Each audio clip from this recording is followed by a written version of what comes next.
অনেক police constable আমাদের সাথে এসে কথা বলে, অনেক এসআই আমাদের সাথে এসে কথা বলে যে ভাই আমরা জনতার বিরুদ্ধে দাঁড়াতে চাই না, কিন্তু কিছু উচ্চাভিলাষী অফিসার তারা রাজনীতির মুঠে পড়ে আমাদেরকে তারা ব্যবহার করে। আমরা জানি সব পুলিশ কিন্তু খারাপ না। আমার ভাই, আমার সন্তান, আমার বাবা পুলিশে চাকরি করে, আপনার ভাই, আপনার বাবা, আপনার সন্তান পুলিশে চাকরি করে, সবাই কিন্তু বেঞ্জির হারেন না। সুতরাং পুলিশ ভাইদেরকে আমরা বলব, আপনাদের যেসব রাজনৈতিক অভিলাষী যেসব অফিসার রয়েছে আপনারা তাদের মুখোশ উন্মোচন করে দিন।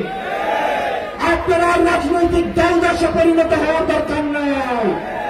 আপনারা আওয়ামী লীগের পুলিশ ছিলেন, আপনারা হইতে পারেন নাই, জনতার বিরুদ্ধে দাঁড়িয়েছেন, আর বাংলাদেশের বিপক্ষে দাঁড়ানোর চেষ্টা করেন না। বাংলাদেশের মানুষ মাফ করবে না। প্রিয় পুলিশ ভাইয়েরা, চলেন আমরা একসাথে আপনাদের সন্তানদের জন্য, পরবর্তী বাংলাদেশের জন্য আমরা একটা সুন্দর পুলিশ কাঠামো গড়ে তুলি।